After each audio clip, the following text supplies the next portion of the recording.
Hey, everybody. Bald move here. Lunch with Jim and A.Ron. I just got out of the shower. I just got out of the pizza. Oh, yeah? Yeah. All right. Had one of those Gino's Easts. It's tough to get out of that pizza, Gino East. I got to say. It's the beast from the East, bringing the deep dish. Yeah. Sicilian you kind flavor. of sink down into the tomato sauce, and I applaud you for getting out of it. Yeah. That's not easy to do. It was a tough struggle. Mm-hmm.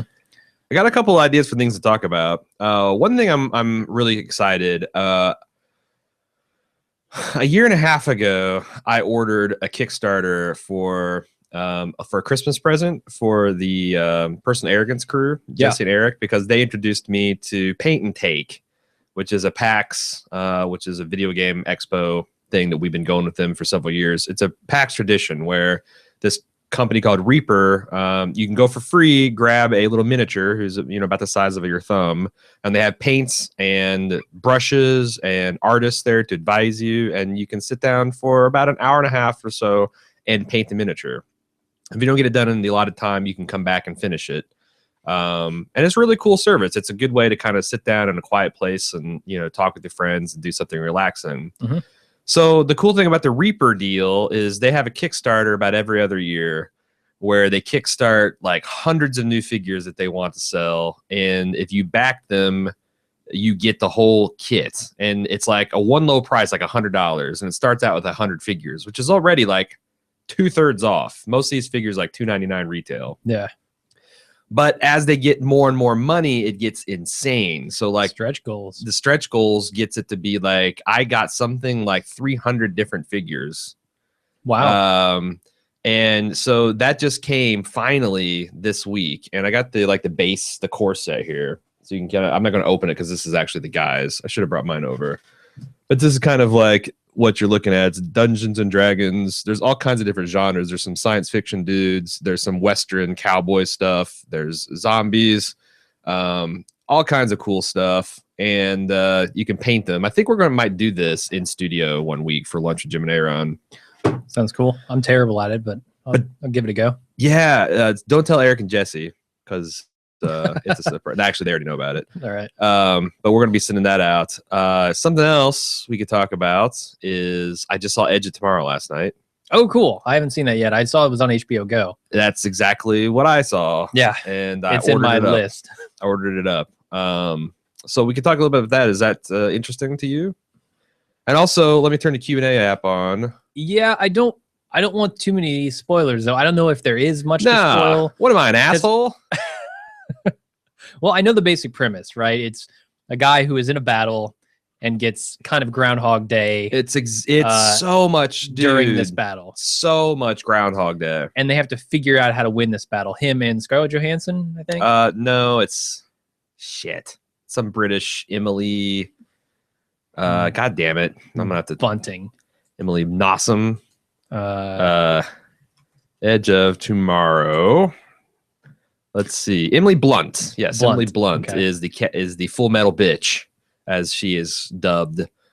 She's the Angel of Verdun, which I think is cool. They do a lot of World War II and World War I subtext going on here too. Huh. Nice. So I enjoyed the movie. Everything about it militarily is a joke.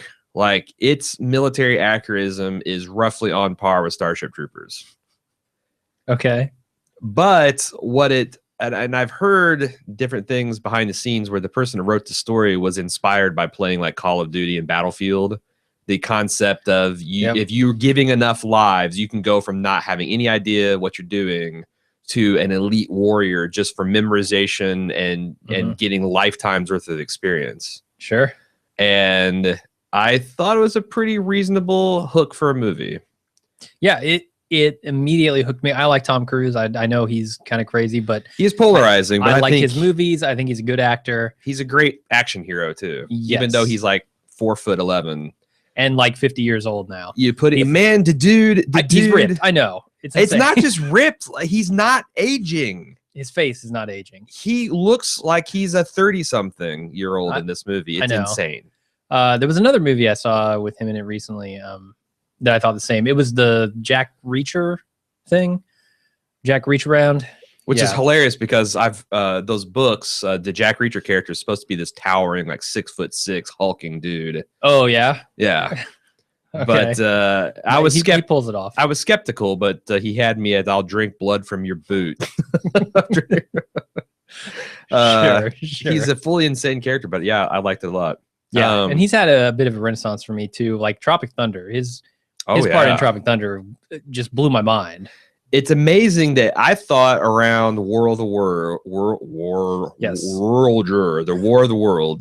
that he was just a toxic property. Between his Scientology and the Oprah couch dancing and his whole increasingly weird marriage and relationships that people were getting behind the scenes, that just you can't recover from that. But the guy, he busts out Tropic Thunder and rips off, Mission Impossible, Ghost Protocol. What was the one where he plays fucking rock and roll? Oh yeah, the Rock of Ages. Rock of Ages, yeah. Where he plays who's the lead singer from not Motley Crue, Guns N' Roses, Axl Rose. Yeah. He plays essentially an Axl Rose type. Yeah, I mean, he's had like back-to-back roles that just have really impressed me with both his range and just his ability, and I've always kind of been a fan anyway. What I thought was cool is that he starts the movie as like a coward and a deserter. And Bill Paxton plays this particular sergeant character is just great. Game over, man. Game over. No, he's like a hyper religious, hyper gung ho, and he's kind of surprisingly old in this movie. Well, Bill Paxton is old. I don't know. Like a Colonel Sanders type of guy. He's from Kentucky, but they're fighting in some global UN army. So you've got Southern Fried rejects and Liverpool rejects, and Tom Cruise is a Marine that's kind of a deserter and a bit of a dick, and Emily Blunt's a badass. And then he eventually realizes the necessity of being awesome, or what? Like it's literally like Groundhog Day. No matter what you do, you are stuck in this situation, and he takes it like it. I'm surprised at how much they just ripped off Groundhog Day and to what extent it works. Yeah, like he tries so many different things before he, there's lots of montages of him dying in very funny ways. How good is he at piano by the end of it? Nah, he can't play piano worth a damn. Okay. And there's some questions where I didn't have with Groundhog Day that did, like, Groundhog Day, he essentially was free to do whatever he wanted. In this movie, it took heroic measures for him to avoid being slotted into the battle. So, like, I believe that Bill Murray could get a working knowledge of everyone within a 3-mile radius of this town. Yeah. It's harder for me to believe that Tom Cruise had that same kind of omniscient power about all these different dudes, but whatever. The plot required it. But okay. Yeah, I'll have to see it to really form my opinion, but it definitely sounds interesting to me. Yep. I think the Groundhog Day format is something that you could do. Like, I was like, would it be cool to see like the Groundhog Day in a Game of Thrones type of situation? Like a medieval, like where everything's more mystical and there's less people would be just like, how the hell is this happening? They just roll with it. Like, it seems like that's a concept that you could hammer into a lot of different shapes. Oh yeah.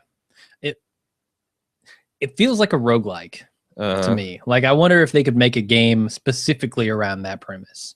Not just like a roguelike where you continuously die and learn and get better, but like something more tailored to the kind of Groundhog Day experience. Yeah. I don't know.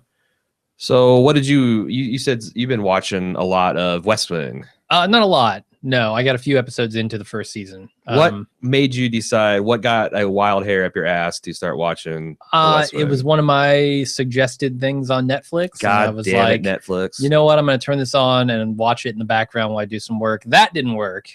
I ended up so engrossed in the show that by the end of the first episode, I was like, "Yep, I got to stop working and watch this for a little bit." I really thought it was interesting. So my knowledge of Rob Lowe starts about Parks and Rec time. Chris Traeger. Yes. It's literally where your knowledge of Rob Lowe begins. Okay. Yes. And so I see him as this like really overly nice and courteous and interested guy. Whereas in this, he plays more of an Aaron Sorkin character. And I think it was cool to see that for me. And see him quite a bit younger. I mean, when does Oh this, yeah, I don't know when this the aired. heydays of this were the mid '90s, right? Really? Wow. I'm pretty sure because it's also you mentioned the final episode was 2006, so yeah, it must have debuted in the late '90s, '99 to 2006. Wow. Okay. Which actually later than I thought. So yeah, that was 15 years ago. I watched quite a bit of this back in the day because I've always been interested in politics, but it was something that vaguely horrified all of my friends and family members. Sure. Because of the whole church aspect of the deal. Mm-hmm. Also, it was on Thursday nights. Oh yeah, that's a conflict. Which like it's the reason I didn't watch much Seinfeld because that was meeting night, man. Yeah, for people who don't know, we'd go to church for 2 hours that night. Yeah, it was like back in the day, it was like 5-6 hours of church going per week. Oh, easily. That's the bare minimum. And that's just being in the church. And then you got to go out in field service. That's like the pieces of flair. How much, the field service is. Yeah, so you don't have to. A lot of people didn't go to book study either. If you want to choose not to go to book study or out in field service, that's okay. But there's guys like Chris here that's wearing 30 pieces of flair. Going at 27 hours a week in field service on top of the so yeah. How are the politics? Because it was very kind of ripped from the headlines back in the day. Having watched Newsroom, it feels very Aaron Sorkin-y and it's bent. How is it very the crisis kind of like de jour? This was all like, especially season 1 is pre 9/11. And I'm fuzzy about like what were the politics of the day. The story is, I mean, this is at the end of the Clinton I think years. Syria has like attacked something in the US and they need to respond with some show of force. The new president, Martin Sheen, is like, we need to send a clear message that the US will not tolerate even one US citizen dying. And so he wants to like super overreact to it. So pretty still topical. Kind of, yeah. But then the generals that he's in the room with are like, we will draw up that plan, but when they come back, they lay out the plan to just fucking devastate like hundreds and hundreds of citizens, innocent people in this country, and say this is a terrible idea. And the generals say that? Yes. And he finally turns around and says, you're right. Perhaps we should just go in with an appropriate response, which is to bomb these things that, they know they're going to bomb already, and they've already cleared out days ago. And so do you think that overall, I mean, that's just, is that one episode arc? Or yeah, I'm only a few episodes in, like I said. Some of it is dealing with like, the president being a little bit out of it, and they're establishing a lot of character stuff right now. Because he's pretty blue. The President Sheen. Yes. He was actually pretty blue blood, right? Rich, wealthy. I think so. Yeah. I think so. Like most presidents are. But his kind of angle is, I'm a new president. I'm in here and I'm going to do some good. Like it's not going to be politics as usual in my administration. Right. So that's kind of how it starts out. Well-worn Sorkin routine. Yeah, it feels very much like Newsroom from that angle. But I think Martin Sheen does a fan-fucking-tastic job as a president. He is, when he needs to be aloof, he is aloof. When he needs to be very forceful and persuasive and angry, he can do that with authority. Yeah. And I was just blown away by him in this. I'm curious to see, one thing I want you to touch back with me on is when you get to like 2001, 2002 season, which would be season 3, season 4. I like to see how the show's tone changes, if at all.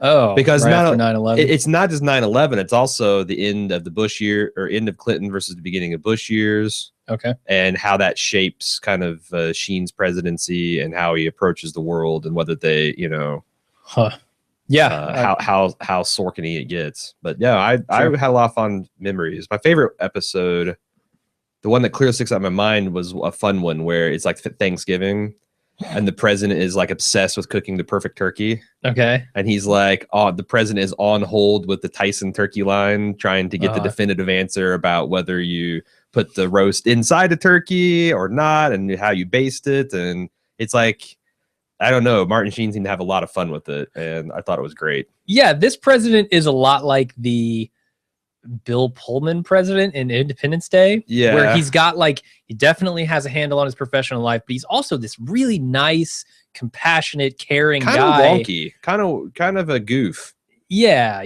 He's not just this big wig politician. But that's kind of He's Will way more McAvoy. nuanced. That's very Sorkin-y too. It's the Will McAvoy. Like he can be this gravitas in front of the camera, but then he's also smoking dope and playing his guitar. And sure, McAvoy has less of the what cool I would guy call tropes. compassionate angle. Oh yeah, like this guy seems like a good family man, and like he just really has his life together in a lot of ways that Will McAvoy doesn't. I think, or at least at the beginning of the series, he doesn't.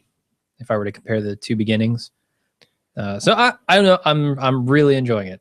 It's a show I definitely can't background watch, so it's going to take forever to get through. Sure. My go-to is Dual Survivor. There's been having a lot of like 12-hour marathons of that on Discovery, so I've like taped them all. So whenever I need to do some work, I just sit there and I'll be working, and then I'll hear like Joe scream, and it's like, oh, he's about to kill something, or him and Cody are going to get in a fight, or I haven't seen any of the new ones where they, because Cody got booted off the show because of a whole bunch of bullshit, and it was Joe and this kind of neo paleo hippie guy. Okay, like he's a tree hugging paleo hippie guy. And wait, so they booted the military guy and brought in another hippie? It's the gung ho. Oh, Cody was the barefoot. Cody was the barefoot hippie. All right. I thought it was the other way around. But kind of still, like, I respect Cody a lot, even though he can get goofy, little tree huggy too. But their dynamic, man, is just like, I thought Joe was always a little afraid of Cody, so that always kind of like was dampening like how much he could just be openly mocking of his stuff. But man, Joe just like starts off completely not respecting this granola chewing, loincloth wearing dude. Do you think that the producers specifically picked this guy for that reason? Or I don't know, because it's also funny, like Joe will go out to butcher a fucking moose or something, and he comes traipsing back, and because there's one guy, this guy, he doesn't know just how to like live. Joe will come back and he has made fucking hammocks and tiki torches, and he's got glass with like little bamboo glasses with little bamboo umbrellas. It's like something out of Madagascar, the cartoon, like when Marty made the full bamboo bar and everything. And like she can't believe it sometimes. It's it's like you come back to Cody, and Cody had made fire. Great. This guy's got fire and a Barca lounger built for him. It's just their personal interactions, even though it's stupid and I don't feel like I'm learning anything from the show, it's super light. Type of comedy. Right. Yeah, that's background watch. Scale of 1 to 10, how excited are you about House of Cards? As soon as we get done with this, we are beginning our little mini marathon. And just so you know, well, I posted about this on the forums, and I'm about to backfill the upcoming schedule. But we're going to have a podcast out today, Monday, Wednesday, Friday, and every Monday, Wednesday, Friday for the next 4 weeks after that. 4 weeks? That's I guess that would be 13. Adds up to 13. Okay. I think my math is correct.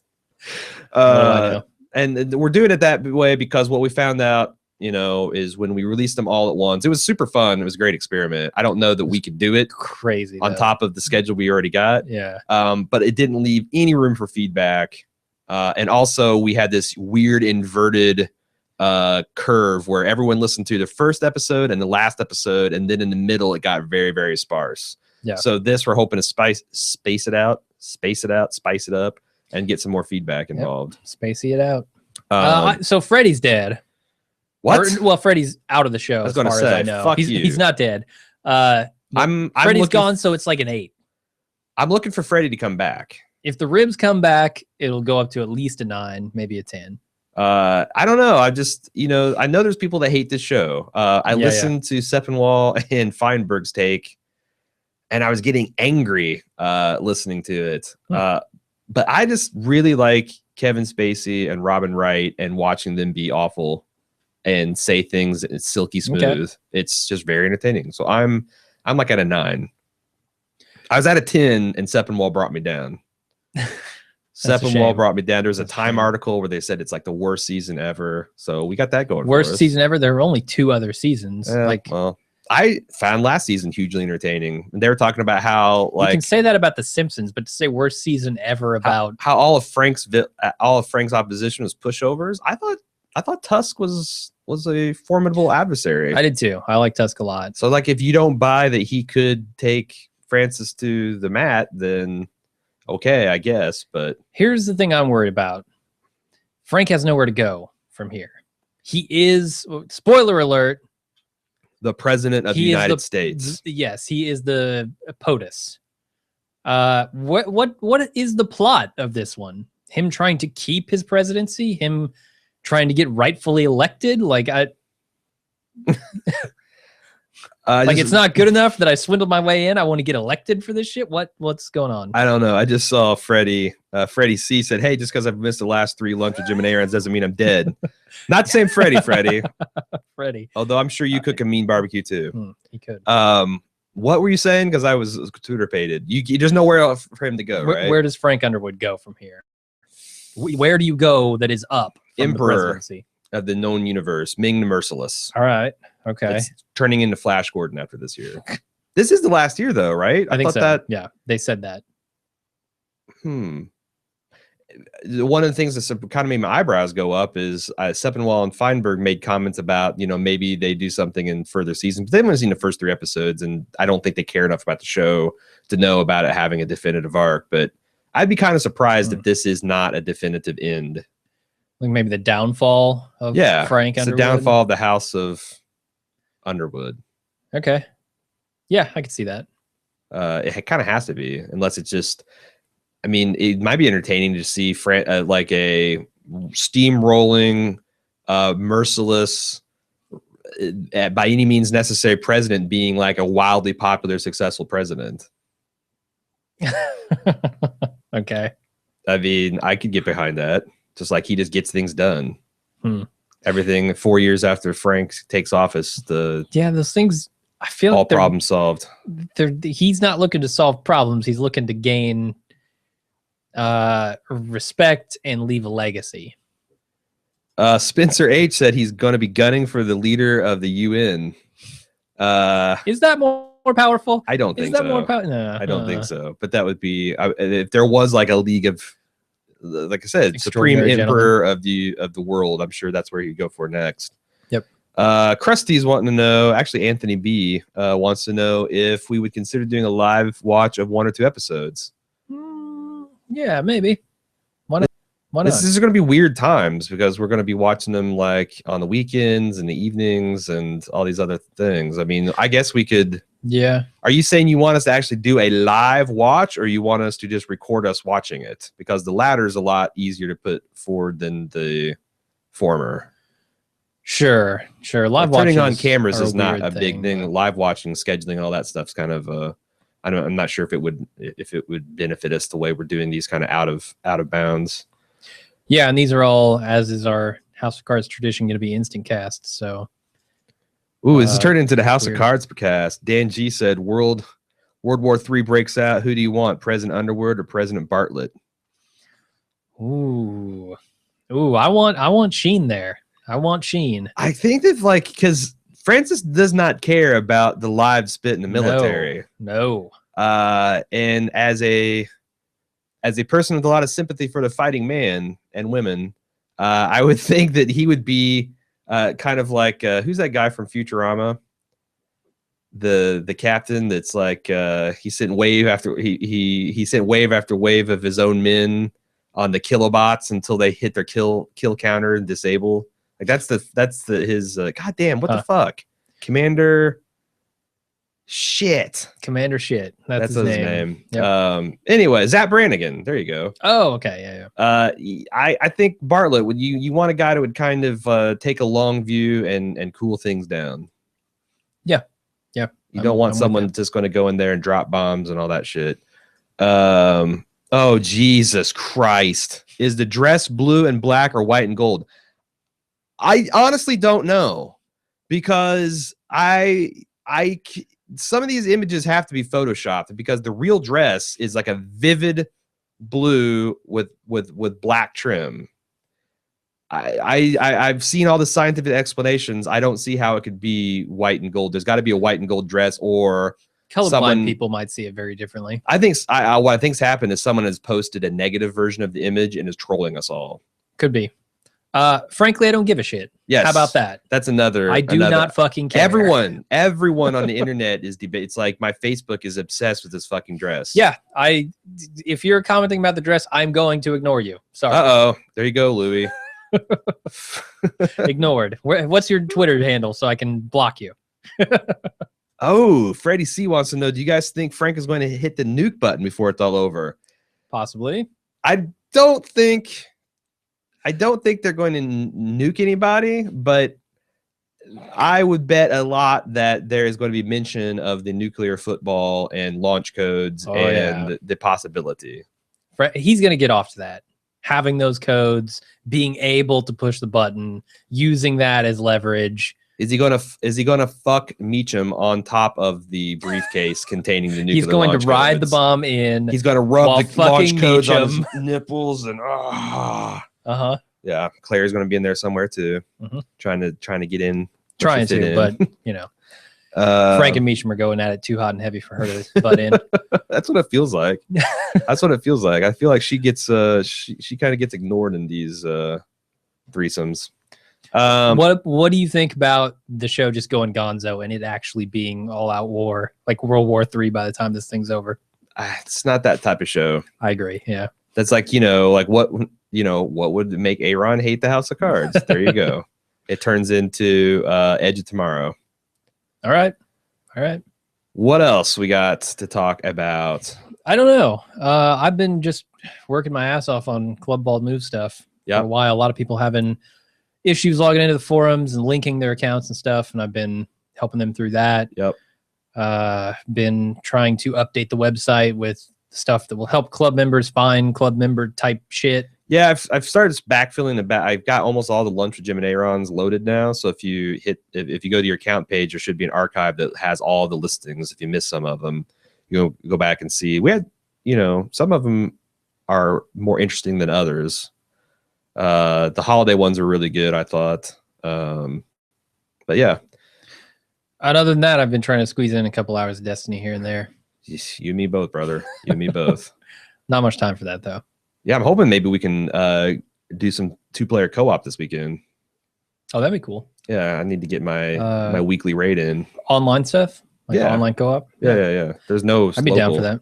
No, there is local. There's no local co-op. Oh, well, no, we set it up locally. Oh, you mean am I dragging my PlayStation over here? No. Okay, but yeah, I think we could do some network co-op. All right. Get a fire team together. Yeah. Let's see. Oh, snap. What the hell? Oh, snap. I think you guys just came with a new skit. What are you referring to? Is this Meacham and... Meacham and... I'm not sure. Meacham in the middle. With Bryan Cranston. Yeah, with Bryan Cranston and Kevin Spacey. Bryan Cranston. And it would just be... It's Bryan Cranston. That's his porn name. And it would just be Meacham standing to the side while Bryan Cranston and Kevin Spacey decide what positions they're going to be in, who's going to be fucking who, and Meacham is just standing there observing this. I'm seeing Bryan Cranston in a Robin Wright dress with the Robin Wright wig on, and he's like just straight up playing Robin Wright. Sure, yeah, I like it. I bet we've seen we've seen him in his underwear enough. I think he'd pull that off. I think he might have dressed up as Skylar one year as well. Ooh, now we're talking. Just bought a 3-in-1 NES, Super NES, and Sega system. Any game suggestions? Oh, I got a ton. Okay. Is that the Retron 5? Is that?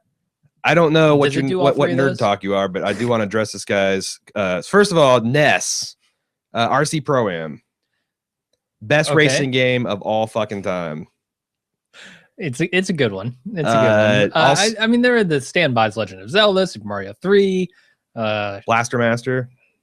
Sure. Super Nintendo. You got to check out Super Metroid. Street Fighter, obviously. I loved Pilot Wings back in the day. Link to the Past. which is another Zelda game. Yes, Super Mario World. Like, there are so many good ones. Tetris is one of my favorites on the NES. Did they have like a Tetris party? Burger Time. Burger Time's awesome. I like Burger Time. I think some real classics. Let's see. Mega Man games. There's also, you've got a whole collection. All the Mega Man games are awesome. Mega Man 2 in particular. You could check out the Metal Gear, the one that started them all. That's actually surprisingly fun. Is it? Castlevania. Yep. Castlevania 2 is really awesome. Is it called Base Wars? There's this one game for the NES. Battletoads, especially if you can do a restart point. Battletoads and Ninja Gaiden are fantastic, but they're too fucking hard otherwise. Check out Base Wars. It's a baseball simulator. Only the baseballs men are robots. And it's really advanced for the day. And they got large, colorful sprites, but there's like wheel-based robots, humanoid robots that have legs, hover robots, tank tread robots. You can upgrade their armor and their performances, and your pitcher actually pitches the ball out of a cannon. You can, it's just like super, super fun. And it's got really solid baseball mechanics too. And when you steal bases, instead of just, it's kind of like Blades of Glory style, you beat the shit out of the other robot, and that resolves any conflict over whether you got on base or not. Nice. So you have combat abilities and all that stuff too. Sounds cool. Speaking of sports games, I'm going to go the football-esque one first. Powerball on the Sega Genesis was always one of my favorite ones. Yes. It's another like robot Blood Bowl future, type of, where you upgrade stats and all that stuff. And that was really cool. And then on the NES, one of my easily my favorite baseball game is Baseball Stars. I love that game. It's fairly easy to hit home runs, especially if you use the Baseball Stars team with like Lefty and some other guys on it. I'm a little light on Genesis recommendations because I was a Nintendo guy. The Sonics are surprisingly solid. There's Vector Man, which is really fun. Yes. I mean, there's some weird stuff like Toe Jam and Earl on the Genesis. I used to like Altered Beast, but I went back and I played it. And it's fucking terrible. It's bad. It was a launch title, and the graphics were good for the day because it's kind of like really that class of arcade good. Yeah. But no, it doesn't hold up. No. I did the same thing when I had a kid. I went and bought a bunch of the classic stuff, and that was one where I was like, man, this thing does not fucking hold up. It's terrible. Not even fun to play. Solar Jetman for the Nintendo was this really fun, like lunar lander type thing where you have different planets with different gravity, and you got to tow parts back to your spaceship, and that I found that surprisingly deep and a lot of fun. I could probably name games all day. That's the thing. Like I don't want to overwhelm you with stuff, but there's a lot. I mean, there are 1,000 games in the Nintendo catalog, you know? Yeah. And there's some games that were great for their day, and there's some games that still are fun and hold up. Like Mario Brothers. Those games all hold up. Try Mario Brothers 2. Trip acid, smoke weed, and try Mario Brothers 2 because it doesn't make a fucking damn lick of sense. I like all of the number 2s of Nintendo series. Like Super Mario Brothers 2. It's not really a Super Mario Brothers game, but I like it a lot. And then Zelda 2, Link to the Past. Or sorry, not Link to the Past, Adventures of Link. Yep. It's a side scroller. Kinda. The dungeons were side scroller. You have there's an overhead map. Yeah. You've got kind of like a Final Fantasy-esque overmap, but yeah, most of that game, the action parts of that game are side-scrolling, and they're very different. I like that a lot. I just thought of the classic Batman. The movie tie-in for the first Tim Burton was a surprisingly solid Batman game. And in fact, my favorite Batman until the BioWare. Who's the ones that? The ones that just came out, the Asylum and the Cities. All right, we got to move on. That's. I hope you got your money's worth there, Louis.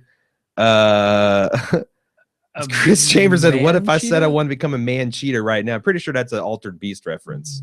Oh, okay, yeah, that's an Altered Beast reference. There's also a game on the Nintendo called Cheetah Man.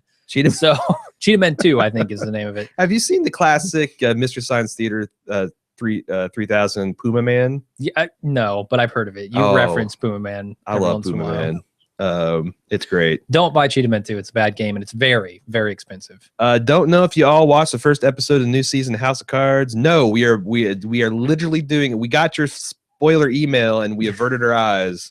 we are sitting down to do it as soon as we're done with this lunch with Jim and A.Ron. Freddie C says, what's the cutoff date for switching over from Patreon to Club Ball Move? Don't know. Not sooner than a month, not more than 3 months.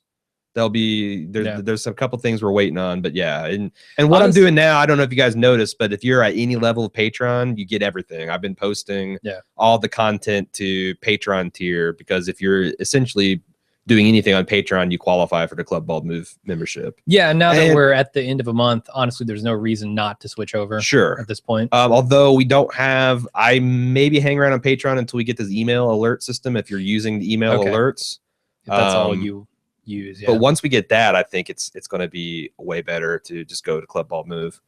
So there's the answer for that.